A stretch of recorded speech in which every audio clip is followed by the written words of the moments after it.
Okay, so welcome and good morning, everyone. You should all be in the Results-Oriented Management and Accountability ROMA workshop this morning. My name is Debra P Jackson, and I'm with Community Action Partnership of Riverside County, CAP Riverside, and I'm going to be your intern ROMA trainer for the next 7 modules. This workshop is set up to be done in 2 days. We're going to do modules 1 through 4 today, and then we'll do modules 5 through 7 and a closing piece on Wednesday, June the 24th. So what I'd like to do is just a little bit of housekeeping before we get started. If you need to use the restroom, you just go out that back door and it's immediately to your left. If there's an emergency, like, we have a tsunami or an earthquake or tornadoes or whatever, once we get a call to evacuate the building, we're going to exit through this door right over here, go right and meet down by the dumpster where I will take rolls. So I want to make sure everybody stays together as a group. And then I will be giving you the instructions when we get it all clear and what we need to do from there. Okay, those cell phones. Out of courtesy for everyone that's in the group, if you have a cell phone with you, if you could please put it in silent mode. I know there are some of you that do need to take calls during the workshop. If you could please take your call outside the door here. There's a door stop. There is a working office on the other side of these doors, and so if you're standing in the hallway taking your call, you're going to disturb the workers that are in their offices along this line. So we just ask for you to take your call outside and stuff. And so now what I'd like to do is just go around and introduce yourselves, and basically what I'm looking for is your name, the program or the service that you operate from, and kind of what you're looking to get out of this workshop for the next 2 sessions. And we'll start with you. Okay. Frank Leonard, Cap Riverside Fiscal, and I'm looking to get out of this just a little bit more in tune with our programs that we have here at CAP, CSBG. Okay. Great. Olga Sanchez, Dispute Resolution Center Program Manager for CAP Riverside. I'm looking into developing a stronger structure so that I can implement that in grants, in applications, and of course, everyday work. Okay, great. Okay, thank you. Lynn Bong, Division Manager for Utility Systems and Weatherization. Since I'm new to this agency, there's still a whole lot of supervisional and management trainings that I need to take, and this will be part of it. Okay, great. Okay, thank you. Good morning, Alita Placencia. I'm the Youth Program Manager for Community Action here in Riverside, and what I want to get from this class is to learn how to better evaluate and pretty much just implement what I learned today into my daily task. Okay, great. Thank you. Hello, my name is Lita St. Marks, and I'm from the Energy Division, and I oversee the utility assistance component of the Energy Division. Okay. And what I'm trying to get from this is to learn as much as possible so that I can apply it and improve everything that we are doing currently in our department. Okay, wonderful. Thank you, Lita. Brenda Freeman, Executive Director here at Community Action. And I hope to find ways to increase efficiencies or combine our goals in ways that have an effective output for both our customers and our employees. Okay, great. Okay, thank you, Brenda. Patricia Sanchez, CAP Administration, and what I'm looking for today is being able to retain the ROMA process so that I can provide that service to everybody I work with. Okay, great. Okay, thank you, Patty.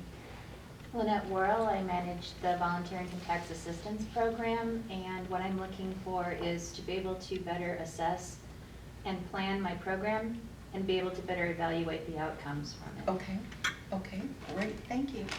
Thank you.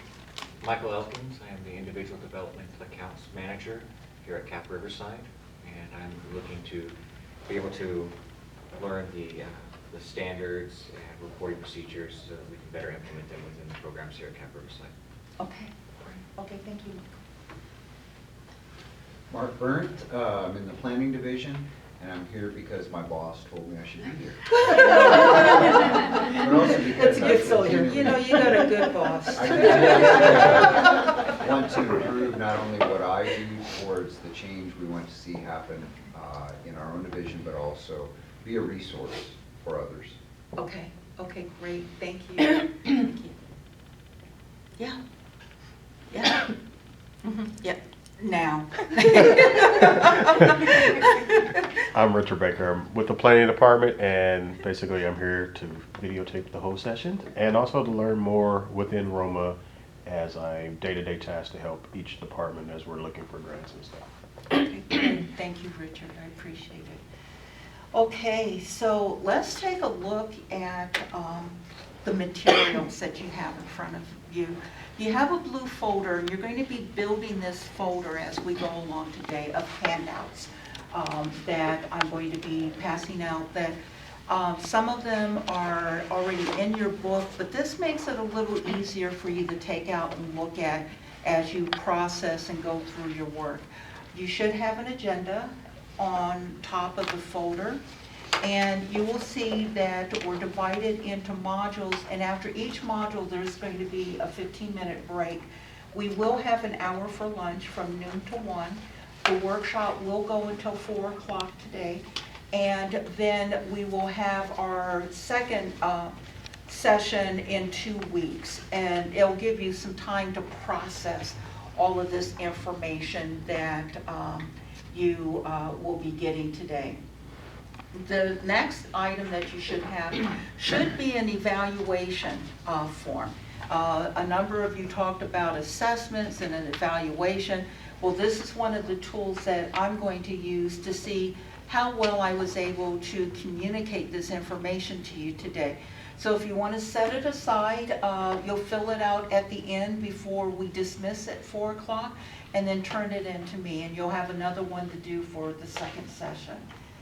Then, like I said, all of the other handouts you'll be getting as we go along. Now, one of the things that you are going to notice, and I have a feeling that this has to do with the federal government, they love acronyms. I mean, it really literally is an alphabet soup. And so to help you along, because it's going to sound like I'm talking a whole different language, here's our alphabet soup list. And some of you, because you've been working with community action, will already know these, and some of you, this will be brand new for you. So we're going to start with module number 1, and that starts on page 1 of your participant handbook.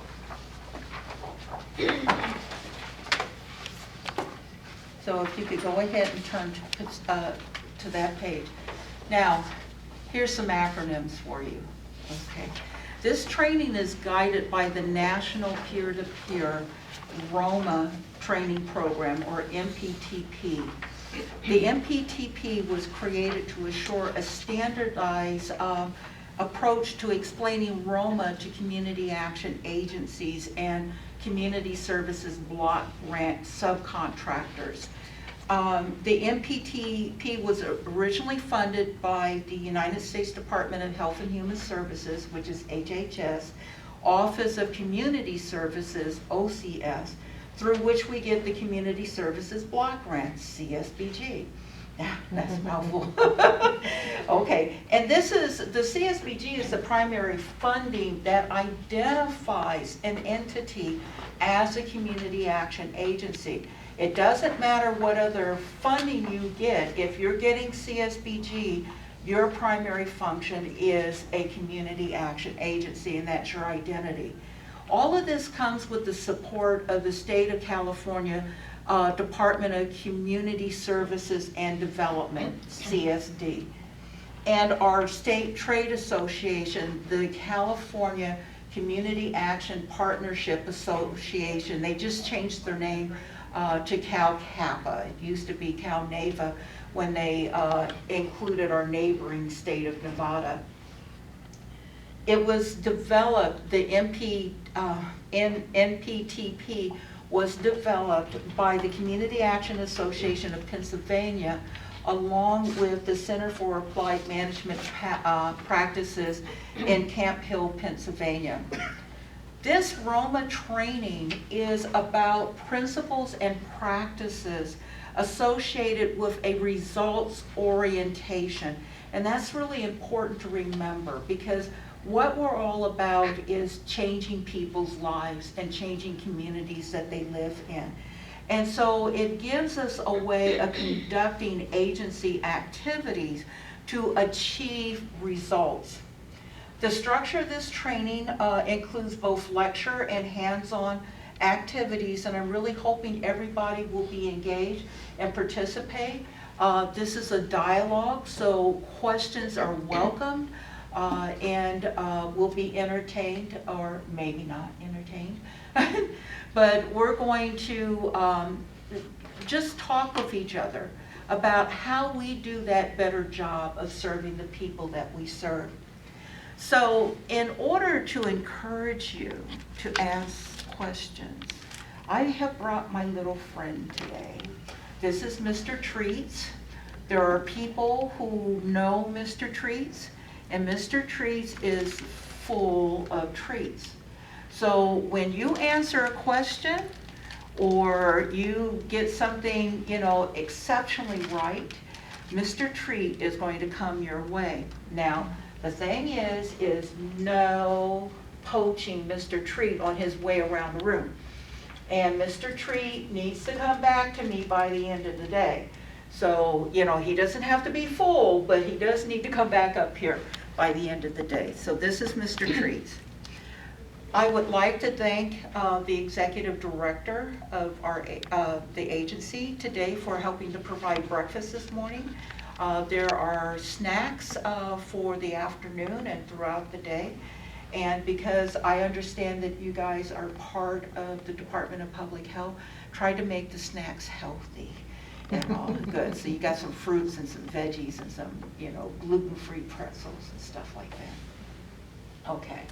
So I would like for someone who would like to volunteer to look at the learning objectives for Module 1 on page 1, if they would read those learning objectives that are listed in your gray box.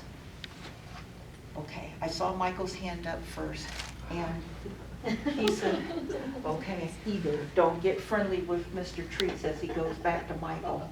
Learning objectives. Participants will be able to identify historical milestones of community action and understand how these relate to ROMA implementation. Participants will learn that community action agencies with a focus on family agency and community outcomes have always been designed to be more than simply direct service providers. Participants will understand how lessons from history can help us identify future actions. Okay, thank you.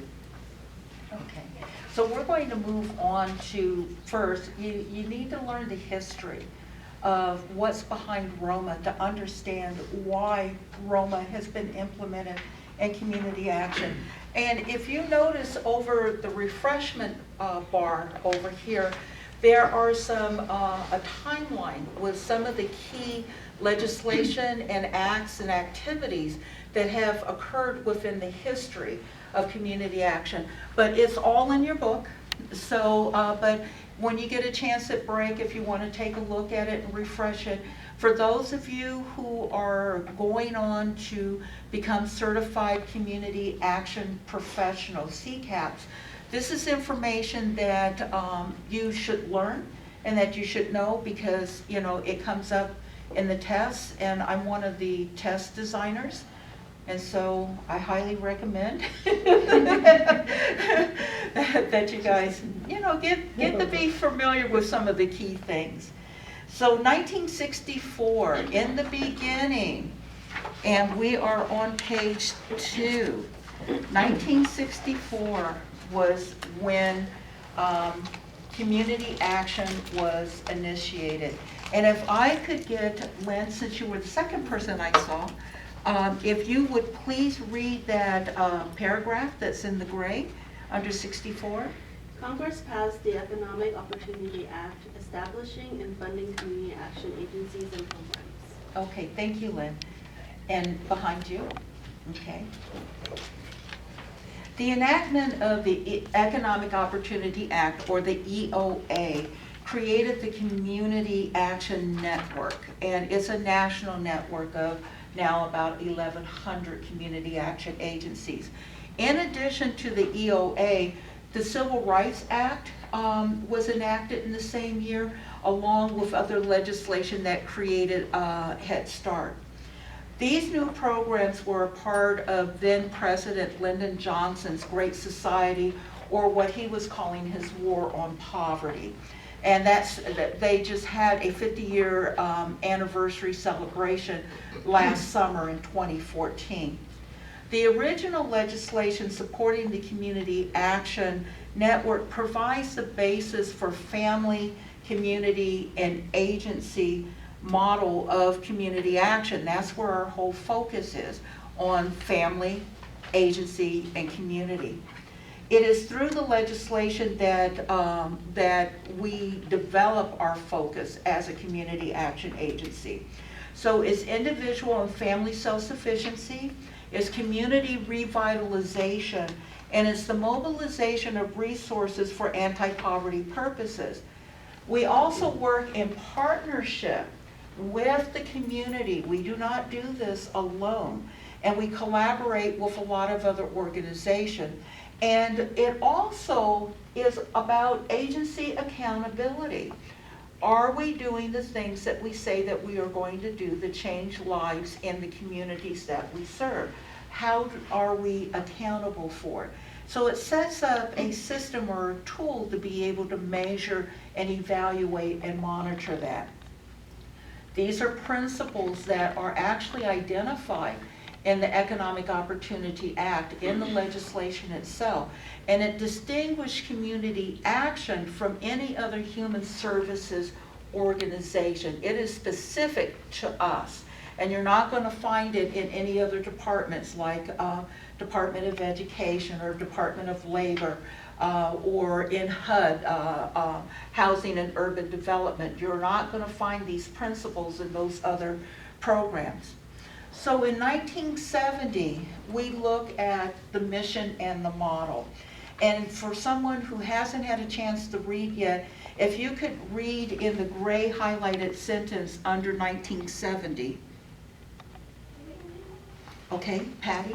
The issuance of OEO Instruction 6320-1 established the mission and the model, family, agency, and community of community action. Okay, thank you, Patty.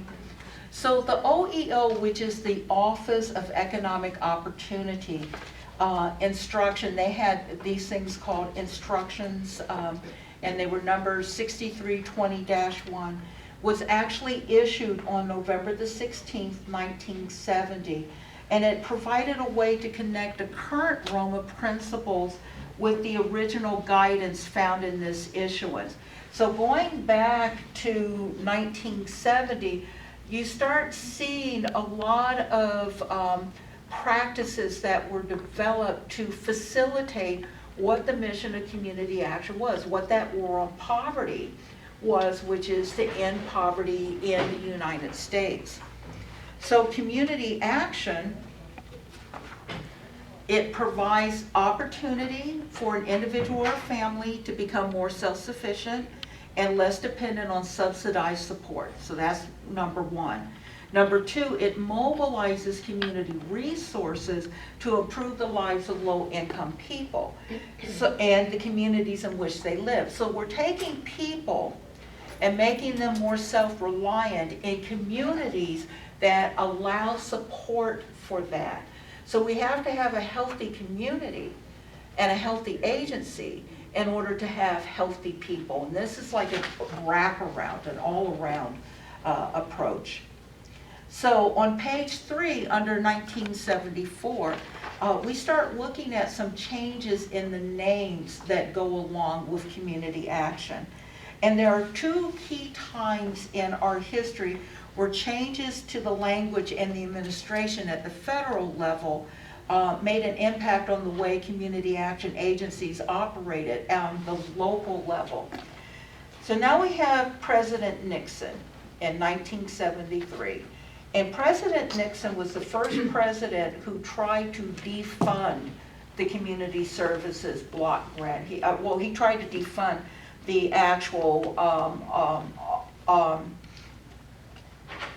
Office of Economic Opportunity and the War on Poverty. And he reduced it to a zero budget. And actually, it was during President Ford's administration that the Economic Opportunity Act was actually terminated. And remember, the EOA, the Economic Opportunity Act, was the legislation that actually gave life and funding to community action. However, there was so much congressional support that they couldn't get it passed, they couldn't get it through. But what did happen was another entity was designed, and it was called Community Action Activities, and is included in the Community Services Act of 1974. When this change came about, the Office of Economic Opportunity, it was a cabinet post, you know, so we went from being a cabinet post, it was terminated and it was replaced by an agency under the what was then called the Department of Health, Education, and Welfare. It became the Community Services Administration. And this placed it from a federal level down further away from the president's office. So it came down several levels from importance within the federal government.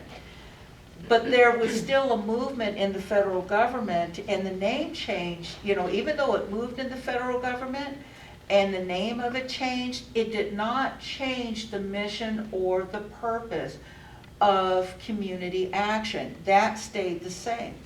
And if someone could read on page 3, the gray box that's under 1974. Okay, Lynette. While the name of the legislation was changed from opportunity to service, the mission and purpose of the funding remained unchanged. Okay.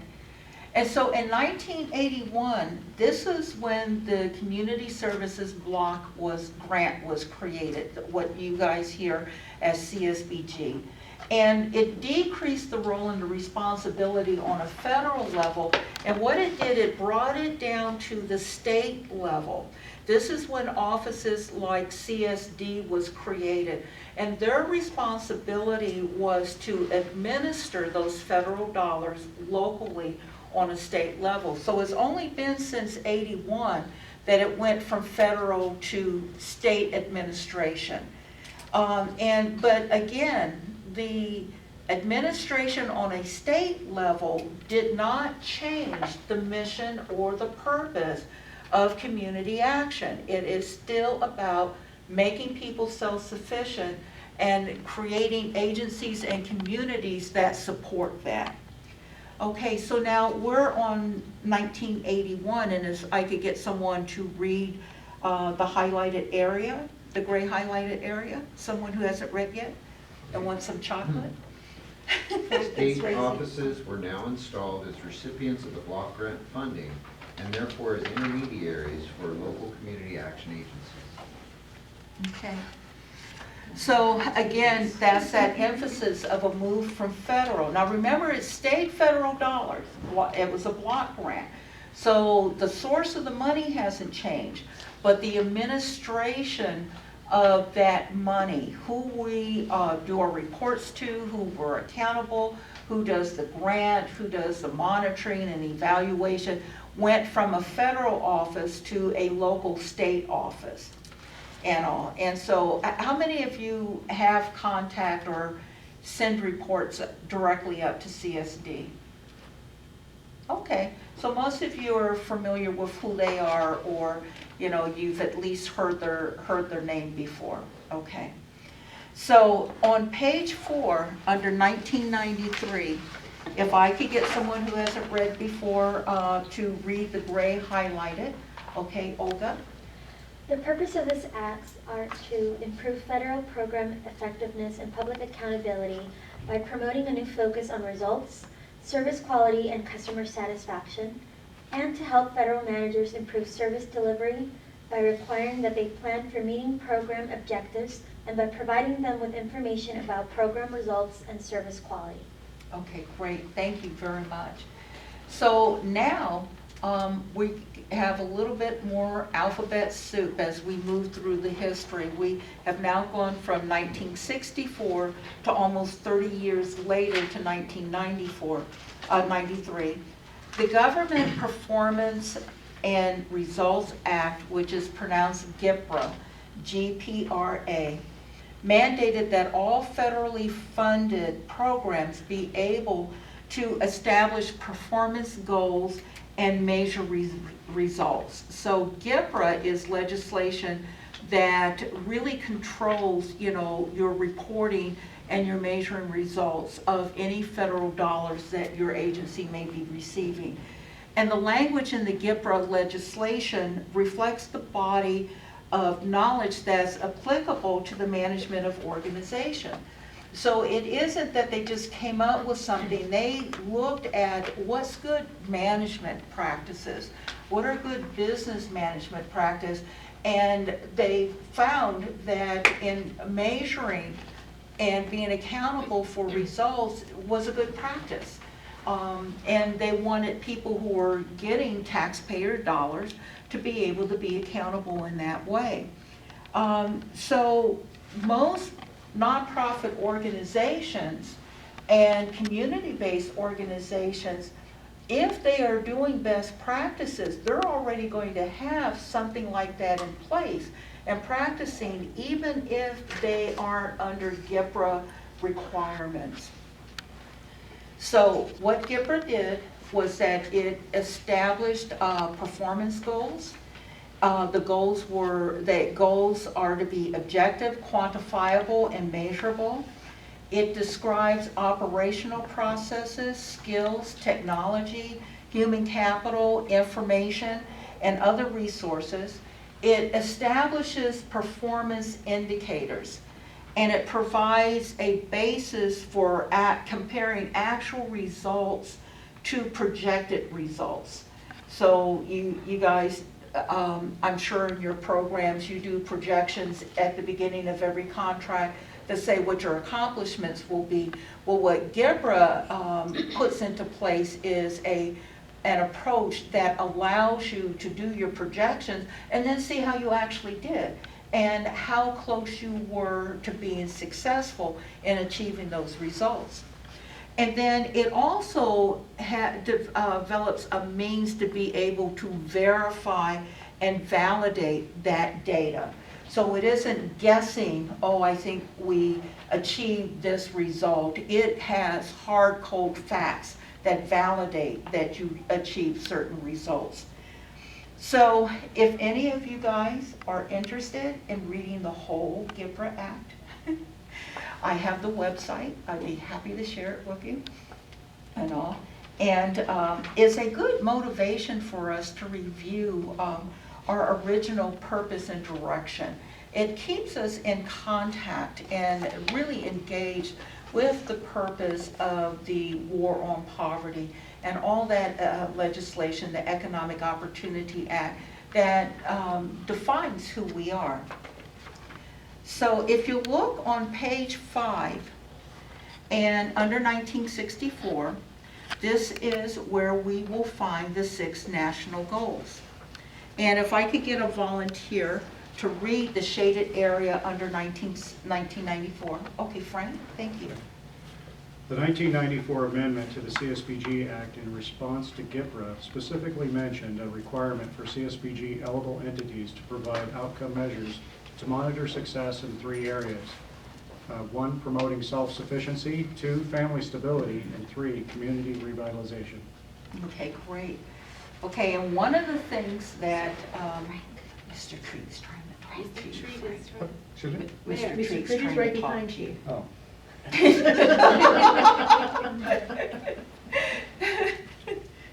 Okay, so the Monitoring and Assessment Task Force, or the MATF, was created by the Office of Community Services, OCS, to explore the results that have been identified by various community action agencies across the country. Now, they had a lot of people involved in designing the MATF, and they included local community action directors, state office staff, association staff members, consultants, and other people working in the field.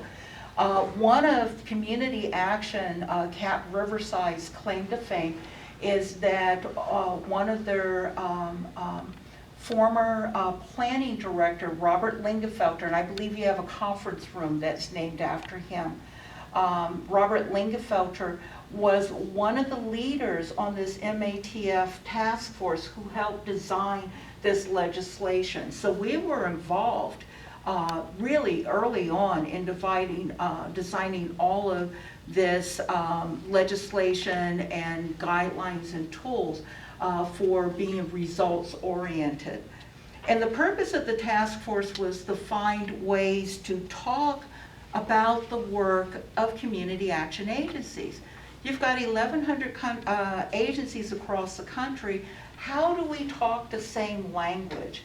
How do we put together results so that is collective as opposed to individual, and that the federal government will listen to and look at it as a national impact as opposed to just a standalone agency in some area and you're only impacting a few hundred where you could be impacting millions of people across the country. In order to help do this, they developed 6 national goals. There's the handout there, but it's also on page 5 of your workbook. And I'm going to also pass out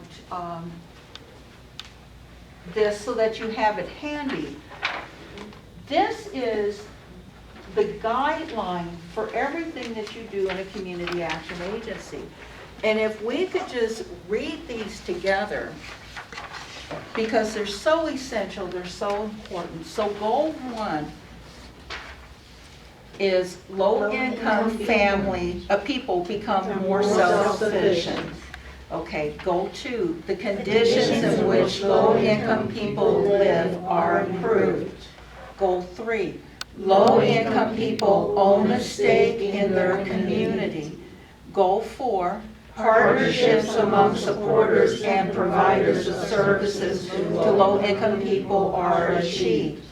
Goal 5, agencies increase their capacity to achieve results. And goal 6, low-income people, especially vulnerable populations, achieve their potential by strengthening family and other supportive systems. Okay, so now hide that page. What's goal 2? No, sorry.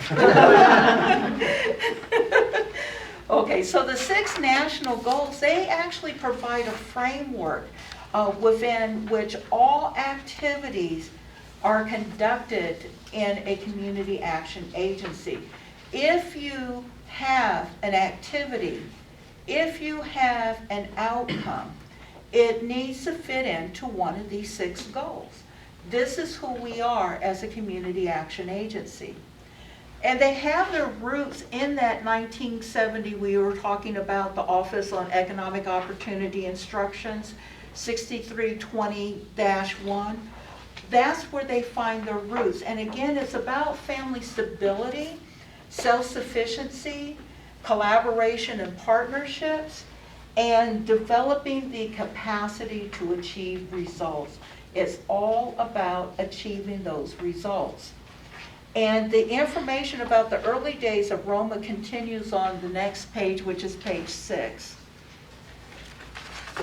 So if we turn that to page 6, we're still in 1994, my time machine got stuck. 1994.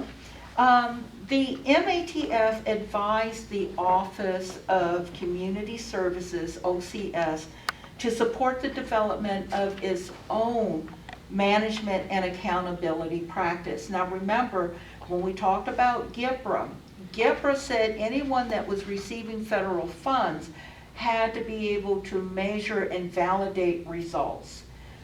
What happened with the MATF was saying community action is so unique, they need something just specific to them that will do this measuring of results, and that's where we get ROMA. So if I could have a volunteer who hasn't read, to read the shaded area under 1994 on page 6.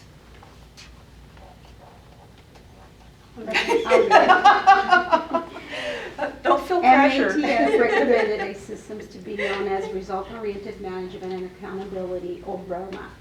ROMA was defined as a performance-based initiative designed to preserve the anti-poverty focus of community action and promote greater effectiveness among state and local agencies receiving community service block grant CSBG funds. Okay, great, thank you very much. So basically what we're finding out is that ROMA was developed to support the management of community action agencies. And in part, it was a response to the GIPRA requirement. So we got GIPRA telling you you got federal money, but now we have ROMA that's saying you're a community action agency because you get CSBG funds. Now you've got a whole nother level of management that you have to be in compliance with. But at the time when this came out in 1994, it was voluntary. It wasn't mandatory that you implement ROMA. Now that changed, and you'll see that as we go along further. One of the things that ROMA did was it introduced logic models to the practice of community action agency. And I've got page 7 under 1996. Anyone else have it read yet? Okay, Lita, thank you. ROMA incorporates the use of outcomes, results, into the administration, management, operation, and evaluation of human services. Local CAAs were asked to focus on the achievement of outcomes in addition to the traditional counting of clients and units of service. Okay. And so now as we talk about ROMA, one of the things that was happening was that, you know, you've got a national policy, but people are kind of rolling it out in their own way. So we need a standardized way of being able to communicate the same standards, the same procedures, the same practices across the board. So we're all at the table understanding the same thing. And ROMA includes a basic set of principles and practices that's a framework for how anyone can do this implementation. So it's becoming more standardized. And one of the ways of standardizing this was with the logic model. Any of you familiar with a gentleman by the name of Joseph Holy? Okay, he's the creator of the logic model. And he did this in 1970. There's, at the back of your book, there's some appendices, and there's more information about his work with logic model if you're interested. But as we go along, we're going to be building a logic model ourselves in this workshop, so that by the time we get through the second workshop session, you will have a very detailed knowledge of how to put together a logic project.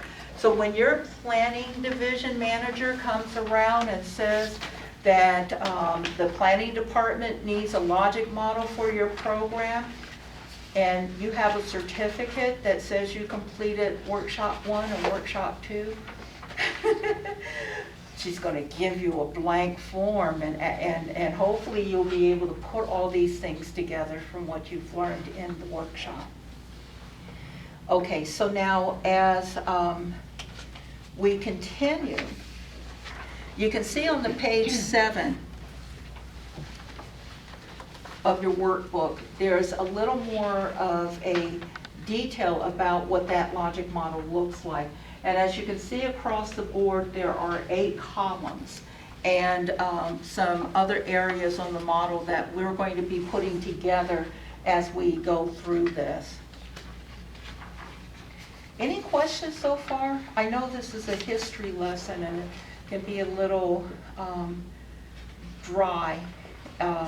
But you want to get the understanding, because one of the things that's really important to know is that, and we're coming up on that change, is that ROMA is no longer optional. It is mandatory, it is legislated that we incorporate ROMA into all of our practices.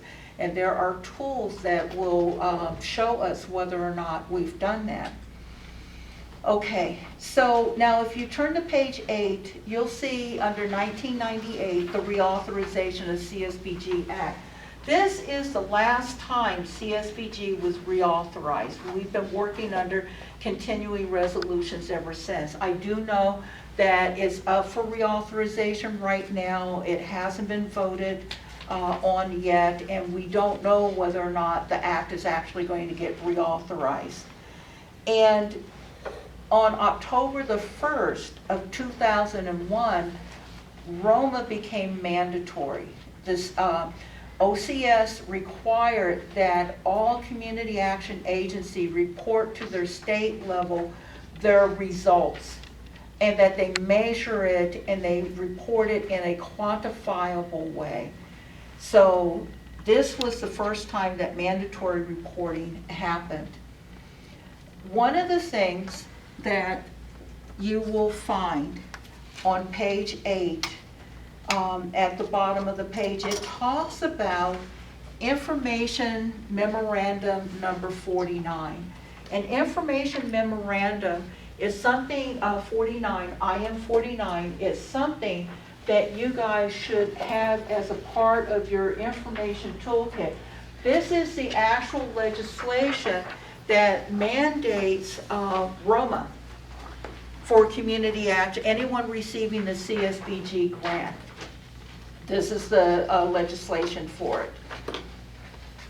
And one of the things is that it has really valuable language in it on how we implement ROMA in our agency.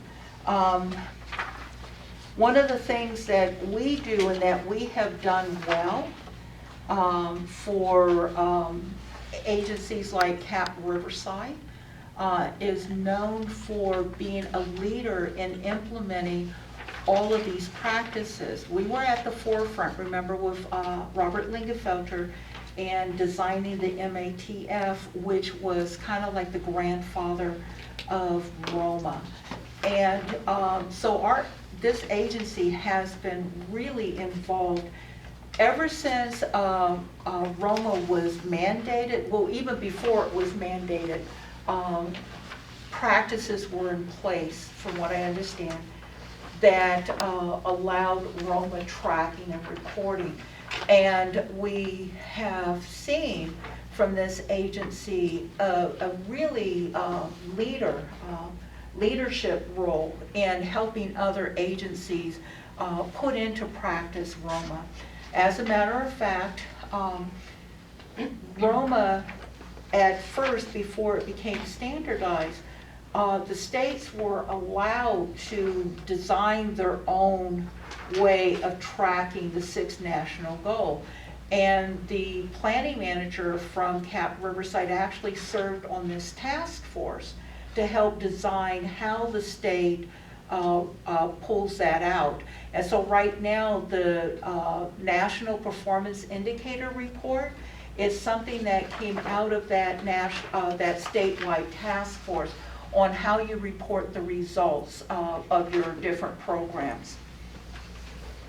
And what CAAs or community action agencies, they're not program based, they are results based. They want to see how your programs work together in order to promote changes. So it's all about the change, it's all about the results. It's not about program delivery systems. It's not about your activities, it's the results of your activities. And that's what ROMA is set up and designed to help track.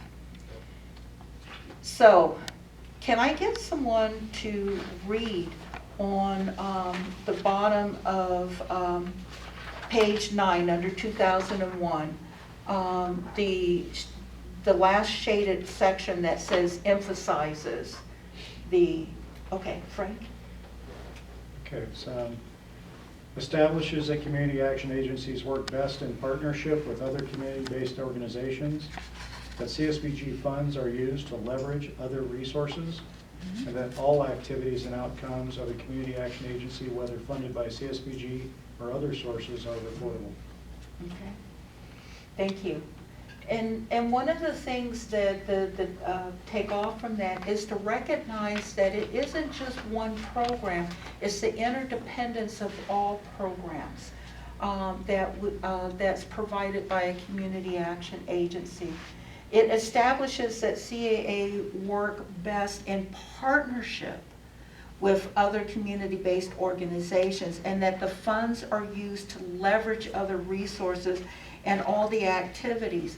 So when you are doing like reports and they're asking about programs that your CSBG dollars touch, it's looking at the relationship, not necessarily what got funded. So a good example is you've got utility assistance and weatherization, and that money comes from a different federal department, but you also have CSBG, and those two things are leveraged together in the way of staff support and resources and partnership. So energy touches CSBG and CSBG touches energy, which makes it an integrated interdepartmental relationship, as opposed to this is one separate funding stream, therefore they don't commingle with this other funding stream over here. Anything that CSBG touches is considered to be a part of CSBG activity, is a leveraged relationship. So one of the things that we want to look at is, where's my cycle? Right here. To start you off with is this cycle of ROMA. We start off first with assessment. And then assessment, once you do the assessment, we're going to talk about that after the break. Once you do the assessment, you need to do planning. And after you plan, you have to implement what came out of those plans. And then as you're implementing and you're gathering data and stuff like that, you're going to analyze the results. And then you do an evaluation. And the evaluation says, you know, how well did we do? Is this something we can replicate? Is this something we can expand? Or would it be even better if maybe we made modifications here and here or there? Okay? So taking us up to break is the last part of the history of community action. And this is in 2009. The Obama administration had this renewed interest and emphasis on reporting. And it really expanded a specific ROMA logic model. They had a new strategy for excellence, which was Information Memorandum 123, which provides a guidance on a new national focus on key issues that have been identified as priorities for Community Action Agency. Remember, we've been fighting the war on poverty for over 50 years, and it's not static. It changes, and people needs change. And so we have to be flexible and always taking the pulse of what those priorities are within our community. And that's one of the things that the Obama administration came in and said, here's a renewed focus on what are we doing to eliminate poverty within our community. So now if you will turn to page 13 in your book, we are going to talk about, after we come back from the break, we're going to talk about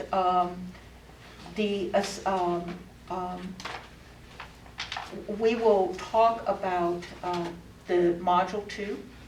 We'll be working in that, and we're going to be talking about mission and community assessment.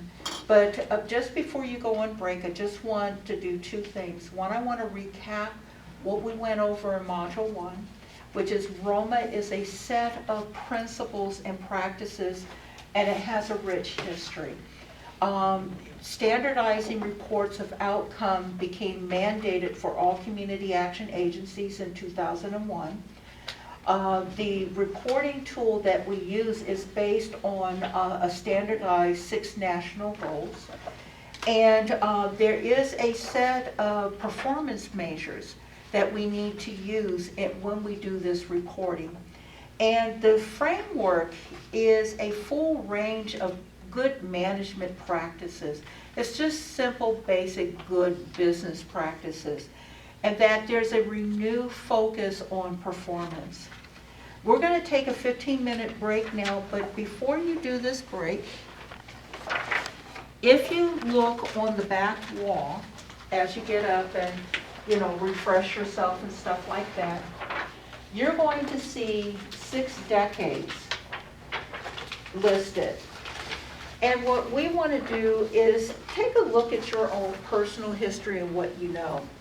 So you'll see 1960 through 2010, and there are 3 sections on each of these handouts, is My Life, the Community Action Agency, and the World.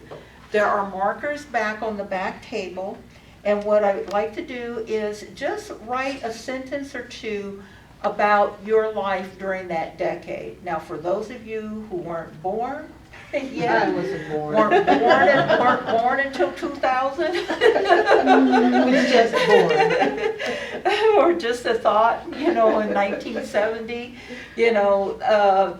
just of course skip it. But go ahead and write what you may know about community action, this community action agency, CAP Riverside, and what was going on in the world at the time. And you could write for my life, like I was born, I got married, I graduated college, I had grandkids, whatever, may be about your life in that decade. And then for the Community Action Agency, it could be, when was CAP Riverside established? What decade did this Community Action Agency form? When did it move from its original location? Or has this always been the location? What are some milestones? When did certain programs come into play with this Community Action Agency? And then what was going on at the time of the world? It could be pop culture, it could be art, it could be music, it could be economics, it could be wartime. What was that? Hippies. Hippies, yes, hippies. It could be hippies. And so you date yourself. So it could be, the social movements, because there's been more than just the hippies as social movements in the world. So take a break. Let's come back by 10, let's say 20 after 10, because it's 5 after 10 right now. Write something on the board. Try to do each one of the decades. And we'll see you back here in 15 minutes. Okay.